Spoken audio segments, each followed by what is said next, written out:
Amen. Wiki iliyopita tulikuwa na somo la kuwa na shughuli ambazo zitakusaidia ili uwe na mahitaji. Kuzungumza sana kubwa sana juu ya kujitegemea. Kumekuwa na mengi sana kuhusu kushughulika mpaka na wanafunzi kuongea juu ya kuweka akiba. Na hiyo ni nguvu yako. Akiba ni kitu ambacho kitakusaidia sana wakati wa mbele. Na tuligusa kwa ujumla kuwa na shughuli za kufanya. Leo tunataka tuzungumze na kwenda polepole, baadaye tutakwenda katika jambo moja kwamba hili ni vizuri kufanya, hili ni vizuri kufanya, hili ni vizuri kufanya. Sasa kama unakuwa tayari una shauku ya kuweka maisha yako katika hali ya mafanikio, lazima ujipange na hilo kwenye akili yako. Baba, lazima niwe na kitu cha kufanya. Nasema na wale wanaofanya biashara, ambao wana biashara nzuri, ambao wameajiriwa, waone zaidi ya ajira, waone kitu cha kufanya ile ya ajira. Kutoka kazini, kwenda banda la kuku, kwenda banda la ng'ombe, kwenda bustani ya mboga. Hii itakusaidia sana hata wakati mwingine tunapokuwa na jambo la pamoja. Kuna vikundi mnavyo, ni sehemu moja ya maendeleo ya mtu. Wakati mwingine na kutokea tatizo katika nyumba ya muumini, tunashindwa na jaribu kuangaliana, kila mmoja ana kitu. Ni mbaya sana, ni mbaya, inaumiza. Tunakuwa na watu wa aina moja, jamii inayofanana, wafanyakazi wapo, lakini unakuta ule mshahara umekwisha kopa. Kabla hujapokea mshahara unajikuta na madeni. Sasa sikia tena kuna msiba, kuna changamoto, unatamani hata kusafiri, unatamani hata kujificha. Ikuuza michango kama ya ujenzi kama hii, unaona hili kanisa bora niache kwanza, nitarudi baadaye, ama nitafute kanisa lingine ambalo halina usumbufu. Moyo wako utafadhaika sana kwa sababu kuna kitu. Akiba ni nguvu yako, ni ule uwezo wa kuamua sasa. Na wewe unakuwa na ujasiri katikati ya watu.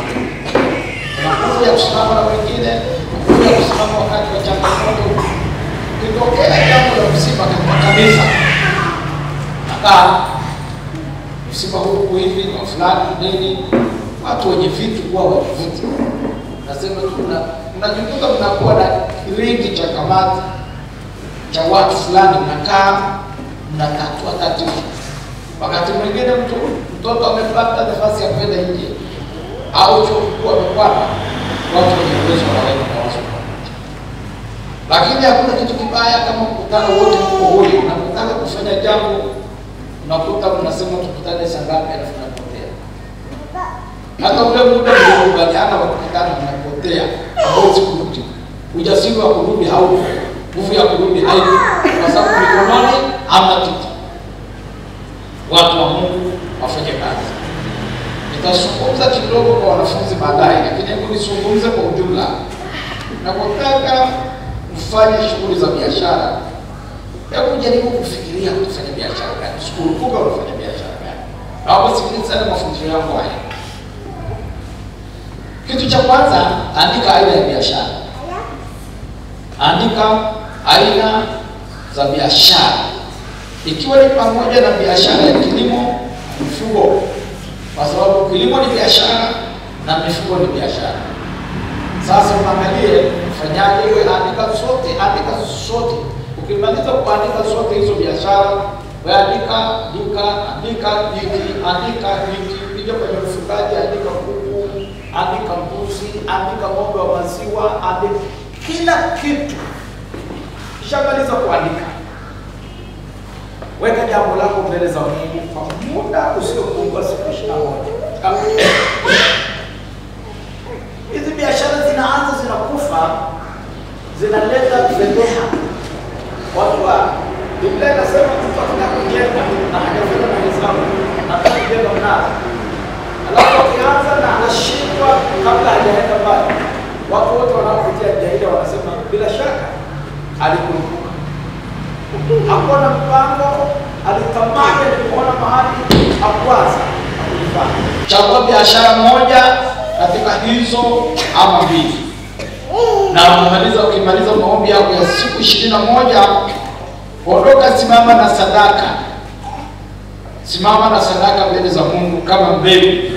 Mwambie Mungu, hii ni sadaka yangu. Mimi naenda kufungua biashara yangu. Sasa, kisha kumaliza hivyo, kuna mambo muhimu ya kuzingatia.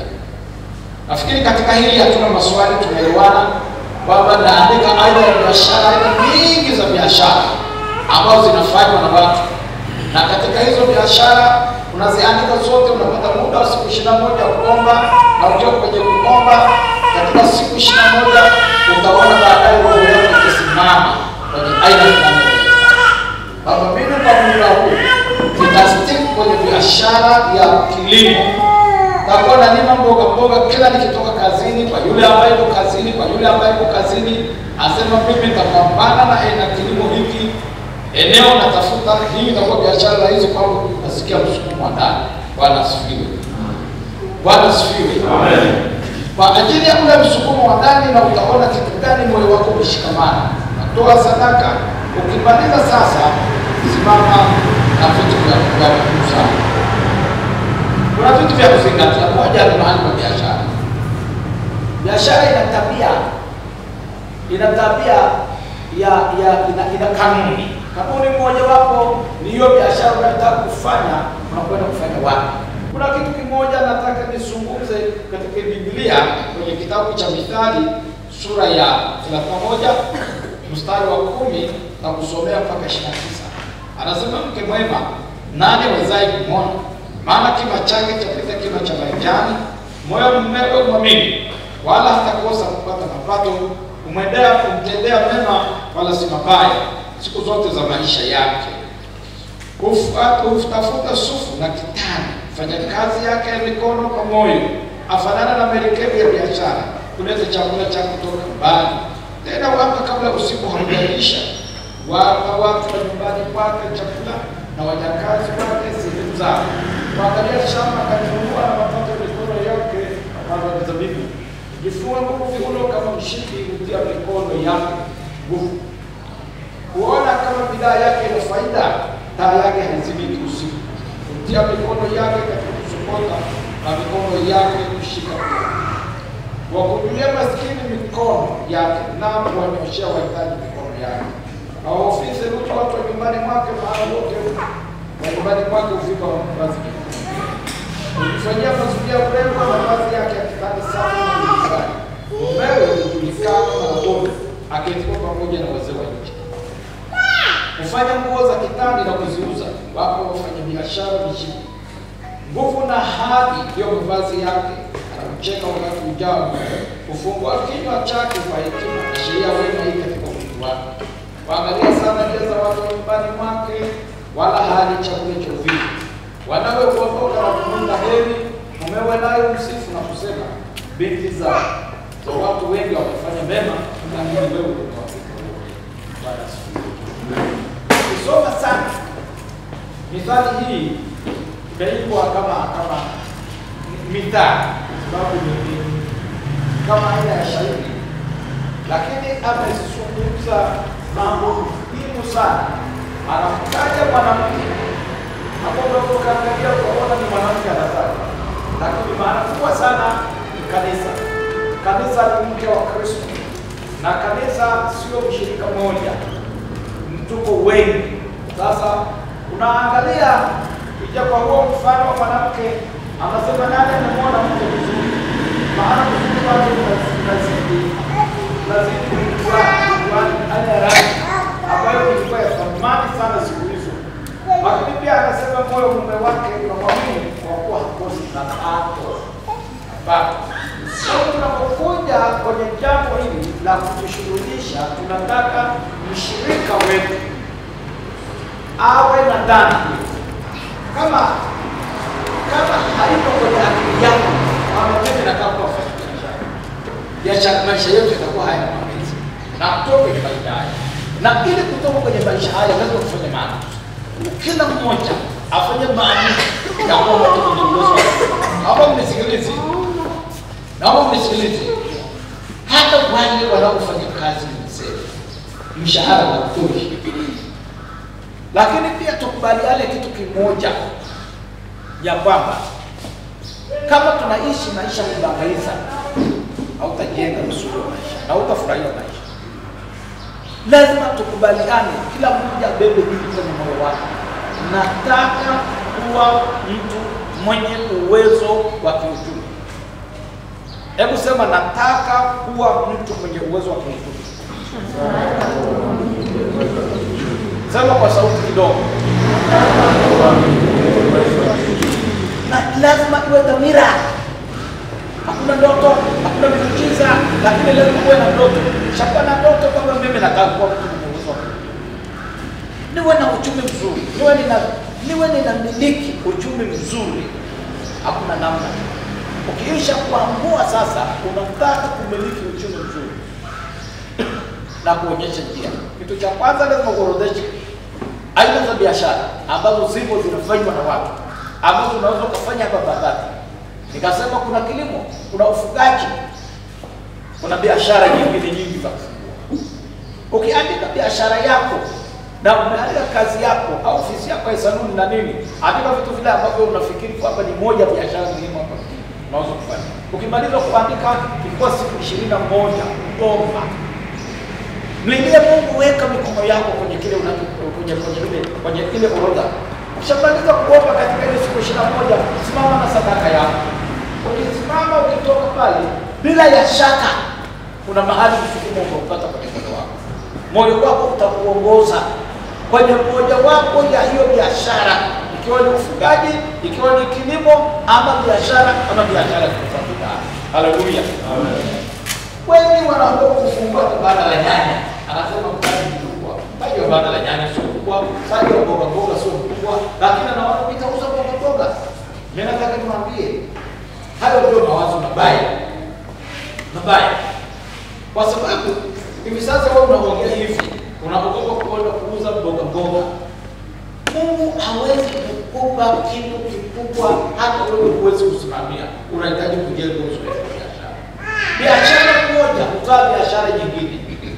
Akili ya mtu inaongezeka kutokana na anavyojituma kuliko kutokufanya kitu. Fanya. Hata kile kidogo kufanya. Akili ita move kutoka kwenye kile kinyongo. Nasema biashara hii ya mboga naona kama haitajisaidia. Nataka nibadilishe biashara, nataka nifanye biashara nyingine. Ipi unapanga kwenda kufanya? Usifanye biashara bila kumshirikisha Mungu. Nyingi zinakufa kwa sababu hazina Mungu. Hakuna mkono wa Mungu, hakuna ushirika wa Mungu. Unahangaika kama mtu anayetapatapa. Haifai. Kila mmoja wetu anatamani abadilishe maisha yake, historia yake. Anunue kiwanja, aanze kujenga, awe na maisha, amiliki nyumba nzuri, amiliki kitu fulani, amiliki gari, amiliki shamba, watoto waende shule. Haiwezekani. Hivi ni lazima tujipange na tuone ni kama vipi. Kuondoa maskini ni vita. Ukichukulia tu kawaida uondoe. Na ili uondoe maskini lazima upambane. Anasema utafuta sufu na kitani, kufanya kazi yake mikono na moyo. Alafu mstari wa 14 anasema amefanana na merikebu ya biashara, ndio chakula chake kutoka mbali. Tena hata kabla usiku haujaisha. Moja ya matatizo ya biashara ya maendeleo ni uvivu. Kuogopa sana uvivu. Uvivu unakaa kwenye ubongo wa mtu. Ubongo wa mtu mvivu unaona kila kitu kiwezekana. Kila kitu ni ngumu. Wengine wanafanya wanafanya, wao unaona ni ngumu. Wengine wanatoka wanaanza, wao unaona ni ngumu. Utabaki kukaa kikweli, tunawasifu watu. Fulani naenda. Tena unawasifu mbele ya mke wako. Aisha fulani ni mwanaume. Fulani amepiga, fulani anaenda mbali sana. Mke wako atakudharau. Usiwasifie wanaume bakiseni. Tokeni na ndio kufanya kazi. Kaa mbele za Mungu. Chukua siku 21, mabudu Mungu nionyeshe ni biashara gani kitakayolitoa. Haleluya. Amen. Bwana Yesu asifiwe sana. Anasema ulete chakula kutoka mbali. Tena kabla usiku haujaisha, wapo watu nyumbani wake na wajakazi wake sehemu zao. Usinungunike katika shughuli zako zote unazofanya. Wakati mwingine tunapofanya hizi shughuli tunanungunika mpaka familia inapata wakati mwingine. Na usilaumu. Na baada ya unapoomba mahitaji, jitahidi wewe kupambana, lakini usiseme mimi napata wapi. Unamjengea mtoto wako mazingira ambayo sio salama kwake. Na wamama ndio mnalea watoto. Mtoto anataka kitu, mimi napata wapi? Wale wanaokaa single, baba yenu ashaniacha. Usiwaonyeshe watoto mchungu mliobeba kwenye maisha yenu. Wapo wanawake wana fedha sana na wametafuta. Na unaweza kuwa mmoja wapo wanawake wenye uwezo mkubwa wa uchumi kesho, ila hujaamua kuingia kwenye kutafuta. Panga kwenye akili yako. Hata kama una kazi leo, fikiria kitu zaidi ya ajira. Baba, nikitoka kazini niwe na kitu hiki cha kufanya. Bwana Yesu asifiwe. Amen. Ni jambo la maana sana. Kimoja ni nidhamu ya kazi. Kisoma Mithali sura ya 10. Mithali ile sura ya 10 na mstari wa 4. Asema atendaye mambo kwa mkono mlegevu kwa maskini, bali mkono wake aliye na bidii utajirisha. Atendaye mambo kwa mkono mlegevu kwa maskini, bali mkono wake aliye na bidii utajirisha. Nidhamu kazini. Unapokuwa na shughuli zako, jenga nidhamu. Kama unavyoona watu wanaamka asubuhi, nawe amka asubuhi. Jifunze amka kabla usiku haujaisha. Kokoro kwa kulala na kuona, kwa sababu tu hakuna anayekupigia filimbi, hakuna anayekuuliza. Jizoeze. Mimi nafanya kazi na najisimamia kama askofu mkuu na kama mchungaji, lakini hakuna siku asubuhi sijaondoka nyumbani sijaamka mapema. Naamka na najituma, najiandaa, na kila wakati kama niko Babati ni hapo ofisini, kama nimeenda Dodoma nimeenda ofisini. Nafanya kazi kama mtu anayesimamia, kwa sababu kwa jukumu yako mengi. Ukiwa mvivu hakuna kazi ya kufanya. Unajua hivyo? Kama kwamba ukiwa mvivu hakuna kitu cha kufanya. Na uoni, kwa sababu ubongo umesinyaa. Lakini ukiwa na bidii, kila siku unaona shughuli za kufanya. Watu wote ambao wana tabia ya bidii, huamka asubuhi na mapema na wanaona kitu cha kufanya ambayo vivu haoni. Unajua kama vivu haoni afanye. Vivu anaona usingizi, anaona kupumzika, anaona kujihurumia, anaendelea kulala, anaona atafanya baadaye, na mwisho wa siku hata kitu cha kufanya kabisa anakosa. Kwa hiyo uone kwamba uvivu ni moja ya silaha inayokushambulia. Na ndio maana anasema atendaye mambo kwa mkono mlegevu utasikika, bali mkono wake aliye na bidii utajirisha. Nidhamu kazini ni ya muhimu sana. Na unajua unapokuwa na biashara yako, moja ya kitu muhimu nimesema ni site. Kitu cha pili ni nidhamu pale kazini pako. Kitu kingine cha tatu ni kutengeneza lugha ya kutengeneza wateja. Mara umefungua, mara umefunga. Mara umefungua, mara umefunga. Mpaka wateja wananyang'anywa na mtu mwingine, alafu anasema nimelogwa. Watakatifu hatulogwi. Naomba mnishike sana neno hili. Watu wa Mungu tuliokoka hatufanyweni, hatulogeki. Sasa kama tunawaogopa wachawi, kuna faida gani ya kuishi na Kristo? Kristo ni nguvu yetu. Tuna mamlaka.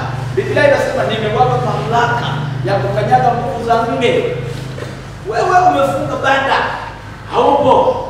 Watu wanakuja pale, wanakuja kutaka mahitaji kwako, haupo. Masaa mawili wanakwenda. Hapa ni mjini, hapa sio kijijini. Hata kijijini ukiwa mzembe, mara umefungwa, mara umefunga, wanakuja. Kuna mtu mwingine anakutaimu, anasema huyu anacheza, anafungwa pale. Kesho wanakuja hawashughuliki tena mawazo yao. Hii ni moja kitu muhimu sana, nidhamu ya muhimu sana. Kama umefungua biashara, kaa kwenye biashara, fikiria namna ya kuboresha ile biashara. Hiyo ni muhimu sana. La pili, lugha.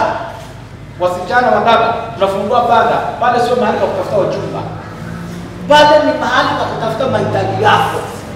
Kama mtoto kuja pale, wewe furahi na kila mmoja.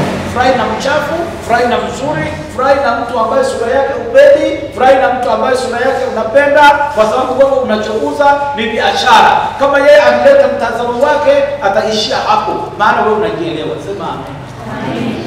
Shida tunayopata, tunasahau. Unaenda kwenye maduka mengine, si tunatembea kila siku bana. Naenda kwenye supermarket, naenda kwenye maduka tunatembea. Ukifika pale, sasa utafikiri unaenda kuomba mzigo. Mfanyakazi anakuangalia kutoka chini mpaka juu. Anakuangalia kutoka chini, anakujibu kama mligombana. Nani anakuambia mtu amekuja kutumia? Pale ni mahali pa kazi. Ni jukumu la mfanyabiashara kupokea wateja na kuwapatia heshima sawa. Hata kama wanafanyaje. Swala la kwamba anasema nitakurudishia, hilo ni moja ya matatizo. Kwa sababu watu wanasema nikopeshe nitakulipa. Sasa wewe unakopesha, hata wewe nguvu hauna. Mtu mwenyewe humjui. Alafu unasema ni mshirika tunasali naye. Wala wanaosema tunasali naye, hiyo biashara msimletee. Na washirika walishaondoka hapa kanisani, wametukana mbele yangu kwa sababu ya kukopeshana. Mkikopeshana mnalizana huko, sitaki kesi mbele yangu kabisa. Na mimi ningeshauri usikopeshe. Kama umekopesha uwe umejitosa, ili litakalotokea ni lako. Kwa hiyo nidhamu ya muhimu sana, ikiwemo kutokukopesha na lugha ya kutengeneza wateja. Kuheshimu kila mtu aliyekuja kununua na hata anayeangalia bidhaa yako ambaye hanunui, lakini mheshimu, kwa kuwa huyo ndio mteja amekuja hapa, siku nyingine atakuja kununua. Unaelewana? Tumeelewana kabisa? Kama leo hanunui, siku nyingine atanunua. Sio kwamba afungua kumbe atakununua. Kuna watu kila siku akipita kazi yake nishinda. Watu aina hiyo, tangu asubuhi umefungua duka mpaka jioni, wako wangapi? Wengi. Wafurahi, maana uko hivyo kwa ajili yao. Uko pale kwa ajili ya biashara. Amen. Mwingine atanunua. Kuna mwingine unasema huyo hana hela. Wewe usione hela sio uso. Kuna watu wako ovyo, hela nayo. Na wewe kukaribisha ukampokea vizuri, ananunua na kwa mteja wa maana sana. Usimpoteze mteja kwa sababu umemtazama uso. Biashara inataka kufurahi kila saa. Tangu asubuhi unatabasamu mpaka jioni. Na umeshawahi kufanya kazi kwenye hoteli ya kitalii? Moja ya sheria ya kazi ni unatabasamu tangu asubuhi mpaka jioni. Unatabasamu mpaka unasahau kama watu wametoka, alafu jioni unarudisha mdomo kama maiti. Kwa sababu biashara ina kanuni ya kutaka kuwafurahia watu. Sema amen. Amen. Sio mahali pa uchumi, sio mahali pa kununuliana, sio mahali pa kudharau watu. Heshima, nidhamu kwa wateja. Wapende wateja, wapokee wateja. Unajua, amemzungumza sana mwanamke wa Biblia katika Mithali 31. Amemtaja kama mwanamke mwenye sana na anazungumza sana kuhusu maisha yake. Anasema angalia shamba akanunua kwa mapato ya mikono yake baada ya mizabibu. Kujifunga nguvu viuno kama mshipi, kutia mikono yake nguvu. Wakati mwingine shughuli nyingine za bustani. Unaenda kwenye bustani, lazima unahitaji mapema asubuhi kuuza mboga, unahitaji kupiga buti asubuhi na misukari kako, hata kama ni kamama, ukafunga kakanga kako fulani kwa juu, unaingia asubuhi kwenye shamba la mboga, unalima, kama ni kulima, kama una vibarua unalima nao, kuna watu pale wanakuja kuchukua mboga, wewe kazi yako ni kuhakikisha asubuhi umefika huwa na kukuta bali. Sema amen. Amen. Ukae, ujipodoe, upeleke nywele saluni, uende ukauze mboga, utauzika, utakuta wateja. Chakula cha mchana kimeshaliwa, kuna mtu atakuja kununua mboga. Waache ujinga, tuongee ukweli. Kama unaamua kuwa mfanyabiashara wa kilimo ya mboga, wewe wahi shambani. Asubuhi ukiamka, cha kwanza funga kichwa kitambaa, na mimi kusaidia kidogo mawazo. Mswaki tumeshapiga uso, umenao mpaka mafuta, mengine ni kesho umeweka vizuri. Nenda, mambo ya usafi ni baadaye. Ukishakuza mboga zako zote umemaliza, sasa watu wameondoka, unarudi karibia bafu kavai au kutembea. Lakini asubuhi unataka upendeze kwenda kule ukauze mboga asubuhi upendeze nywele kweli. Utawahi wateja na watu wanataka kwenda kutembeza hizo mboga. Nani ananielewa? Unasema wewe unataka kwenda kuuza mboga. Na wewe umelima bustani yako kubwa. Labda bustani yako ni kubwa nzuri karibu unamweka imejaa mboga. Asubuhi watu wanakuja kufuata hizo mboga. Na huyo anakuja na karai yake, mimi spinach, mimi sijui karoti, mimi sijui nini, kila mtu ana kitu anataka kwako. Wewe unasubiriwa hapa. Wewe kama unapoteza wateja, ukishakosa hapo unakwenda shamba la tatu. Asubuhi unakutana nao, wanaingia na wewe umeshafika mapema, uko pale shambani. Unauza mzigo umetoka, umemaliza unarudi nyumbani. Hakuna anayejua unafanya kazi, lakini hela unayo. Haleluya. Swala la kujihimu na kujilazimisha ilikuwa swala la muhimu sana. Anasema ona kama mstari wa 28, kama bidhaa yake ina faida, taa yake izimikusu. Hili ndio lile tunasema lazima uangalie unapokwenda kuuza mzigo, unahakikisha hapa linalima ili nipate hela.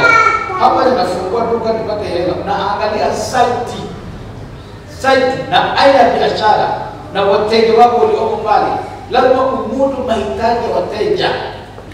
Na ukae pale wakati wote, usimame, usisalimie urafiki wakati wa biashara. Ukiwa kwenye biashara achana na simu. Mteja anakuangalia hapa. Dakika 10 unaongea na simu, mteja anakuangalia. Kisa kwa sababu mtu anaona kuna shughuli nzuri kwenye nani yako. Sasa ile duka la pili. Kwa hiyo ndio namna biashara ni muhimu sana watu. Bwana siku. Tengeneza wateja, lugha ya biashara, mheshimu kila mtu, hata yule ambaye hanunui na siku atanunua. Mazingira yako yawe safi wakati wote, boresha mazingira. Wengi wanafanya biashara, wanafungua biashara na mazingira hayashawishi. Tunaangalia nasema jamaa biashara tu, lakini kwa kweli bila kufungua mama lishe. Hata tunaona mtu akikaa pale hata hamna. Tafuta vitu viwili vitatu nzuri vya watu kukaa kwa kufungua mama lishe, usafi wa vyombo, ili mtu aseme padogo lakini pasafi. Tunaelewana jamani? Padogo lakini pasafi. Na upike vitu bora kama wewe ni mama lishe. Sasa tunakaa ofisini wakati mwingine kwa sababu kama unapika vizuri, mtu unapigiwa simu kutoka ofisini. Vipi chai iko? Kwa sababu unajua unapika chai nzuri. Nzuri kama ile ya jana. Nasema ndio. Lete chai. Vikombe 4 na ugeni wangu hapa. Unaona unavyopanda kreti. Hai. Aleta vikombe 4 na chapati ngapi, mandazi ngapi, wanakula. Utaona huyo anapiga simu, yule kule anapiga simu, baadaye unajikuta unasambaza.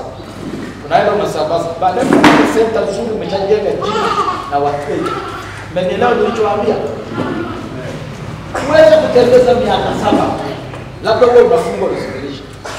Lakini kama ni ya kutembeza miaka 3, ukishatembeza baada ya pale, unatafuta center yako nzuri kwa sababu tayari una wateja na tayari una jina. Wanauliza yule Mariamu amefungua wapi? Amefungua mahali fulani. Watu wanakuja kwa sababu wanajua kupika mandazi. Maana yule ni nzuri kwa dona. Maana yule ni nzuri kwa steak. Maana yule ni nzuri kwa chapati. Maana yule ni nzuri kwa chai. Kila mtu ana kitu. Kwa hiyo watu wanakuja pale, wanajua wewe ni mtaalamu mzuri pika. Hapo wateja ukishajenga, hawahangaiki tena kufunga. Kama unafunga wanakuja wenyewe wanachukua, wanaondoka. Wanakuja wenyewe wananunua, wanaondoka. Wewe umekaa pale, wewe unakusanya hela. Bwana Yesu asifiwe. Ili kutunze akiba. Sio wakati wote utakuwa unanunua nguo. Sio wakati wote utakuwa unakula nguo. Sio wakati wote utakuwa unajichana. Jichana usifanyaje, lakini jitahidi weka akiba yako. Tunza akiba, weka. Hakuna sarafu ndogo. Kwa sababu hiyo sarafu ndogo, hiyo sarafu kubwa hakuna kama hakuwa na sarafu ndogo. Bwana Yesu asifiwe. Amen.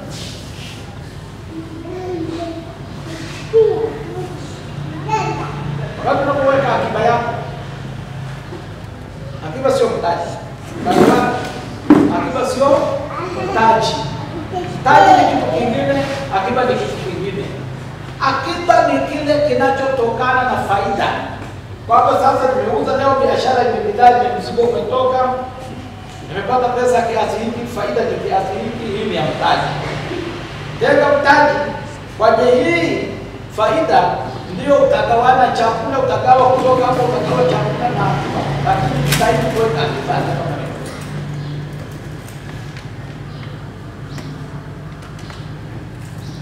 Bora watu wengi sana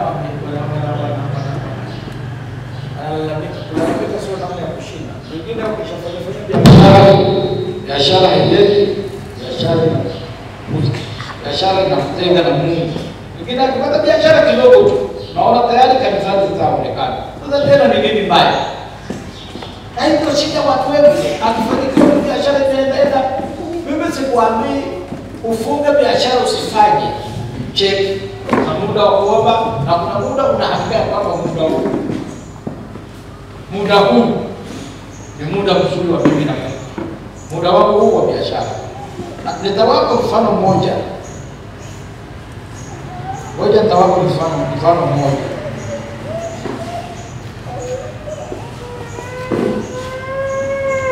Na niliwaambia juzi.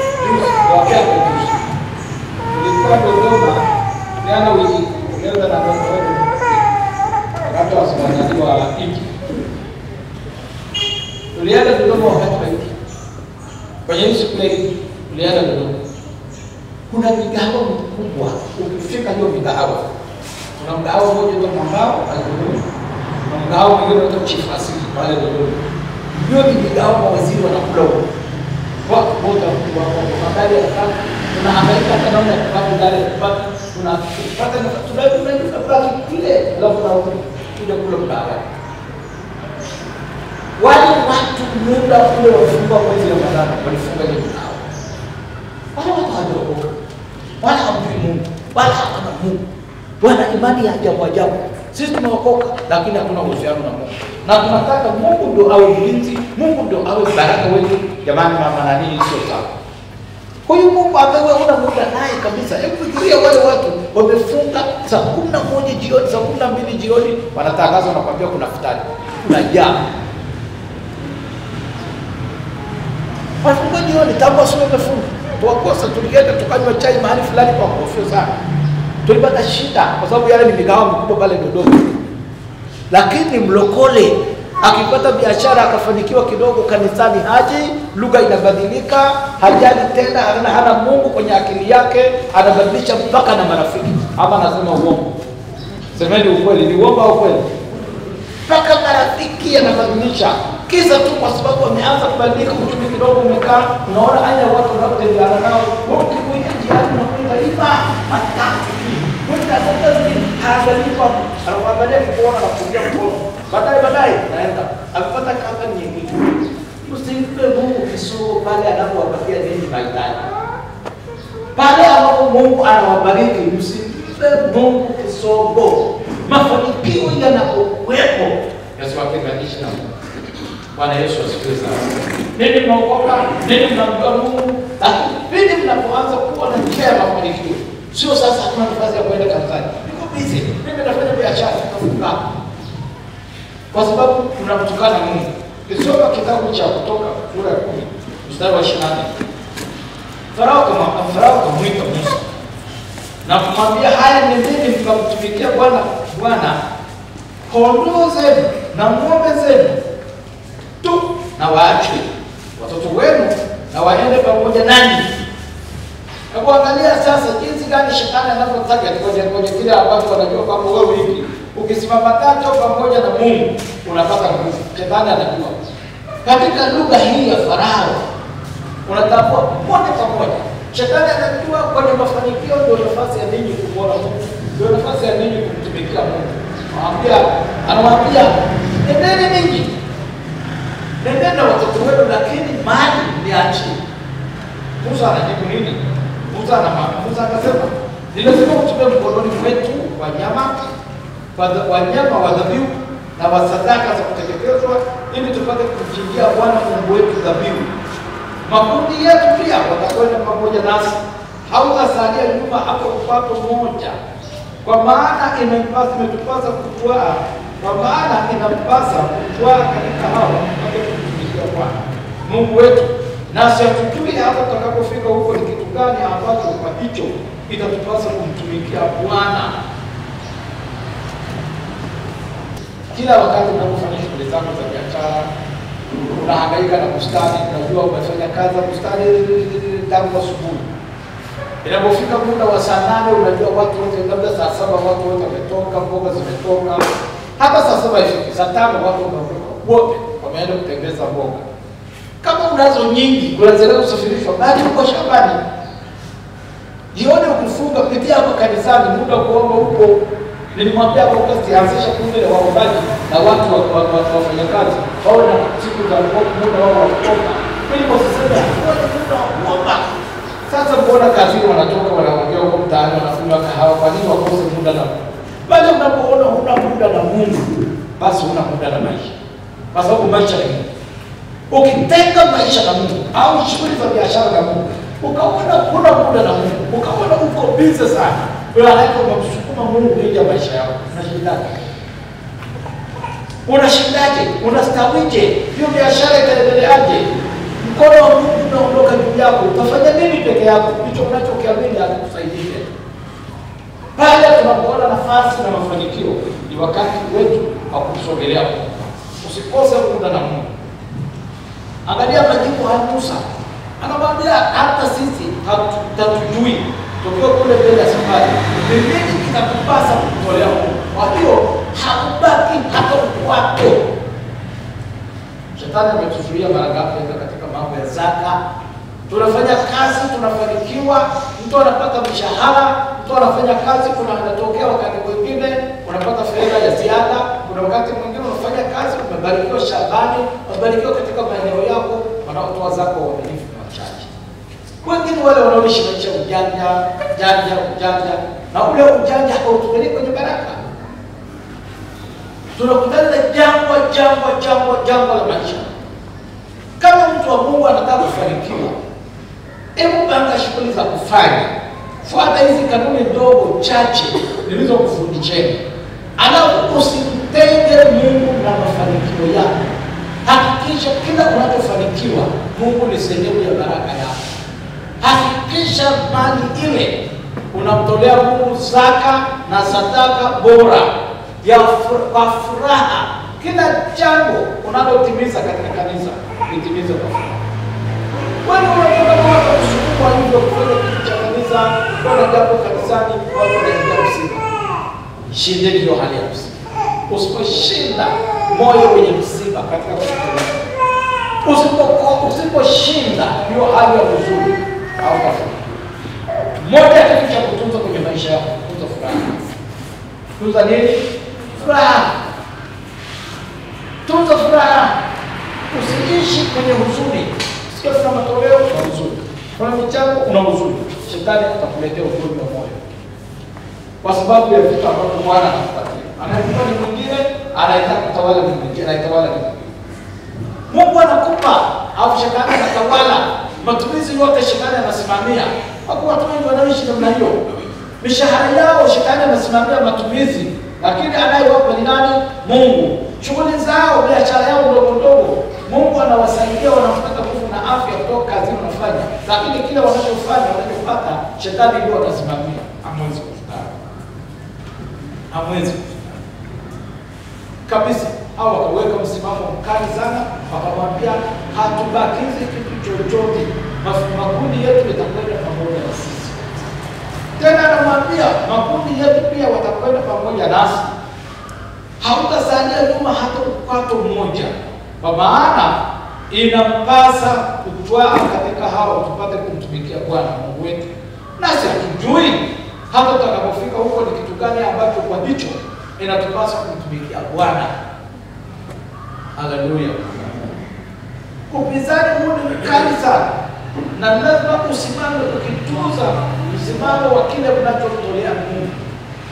Lakini panga kwa bidii kubwa kwamba lazima uwe mtu wa kufanya biashara. Panga lazima nifanye aina fulani ya biashara, kama ni biashara ya bidhaa Kama ni biashara ya kilimo, maisha yangu itakuwa shambani. Kama ni biashara ya mifugo, nitahakikisha nafuga ng'ombe bora ambao nahakikisha ng'ombe hao ananipatia nitakula kama ya maziwa asubuhi na jioni, mawazo yangu yote yako pale. Maana huo ni mradi mkubwa sana. Kama unakamua ng'ombe moja na ng'ombe 3, 4 mpaka 5, wengine mpaka 20. Kwa mkamuo moja unapata lita 15. Labda unakamua 3, wengine wanaachia, wengine wanaanza kunyonyesha. Nyakati zote wewe una fedha. Hakuna wakati ambao wewe una fedha. Unafurahi.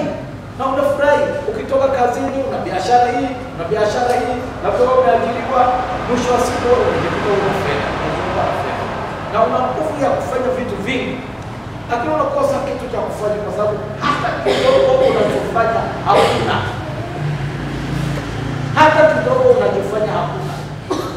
Bambeni, tafuteni kazi ya kufanya, biashara ya kufanya. Na hakuna watu walioajiriwa ambao ni mamilionea. Mamilionea wote duniani ni wafanya biashara. Mimi nimekutana na watu wengi ambao wameacha kazi. Na ndugu mmoja mimi nakutana naye huko kwenye shamba langu. Ndugu mmoja nakutana naye kwenye shamba. Anaangalia na nianza shamba la kwako, yeye ananiambia mimi nikiwa na shamba kama hivi mimi basi. Ameacha kazi ya ajira. Afungua duka la pembejeo. Na amekuja pale analima. Hapa kwenye duka la pembejeo. Na baada tena ingia shambani, amekodisha eka nzima, tunakutana naye karibu na shamba letu. Analima. Amelima eka moja nyanya, ananiambia tutatoka na milioni 15. Kwa msimu, sasa kama kwa msimu mmoja milioni 15, nusu msimu ubakize shambani kwa gharama. Hiyo milioni 7 ni hela ndogo. Ile nyingi sana. Mtu akawa nyumba, mtu umesogea. Watu wa Mungu kushika mikono kifuani ajeni. Fikirini kitu cha kufanya kila mmoja. Ufikirie wale walioajiriwa. Useme mimi nimeajiriwa, nitafanya nini zaidi ya ajira. Wale ambao tunakaa kama mimi hapa si jambo, kila mmoja afikirie nitafanya kazi gani. Orodhesha, ingia maombi, baada ya maombi chagua moja, ingia kwenye biashara. Tutakuombea, tutakuwekea mikono, utafanya kwa mafanikio kwa sababu Mungu atakupatia akili katika mambo yote. Amen.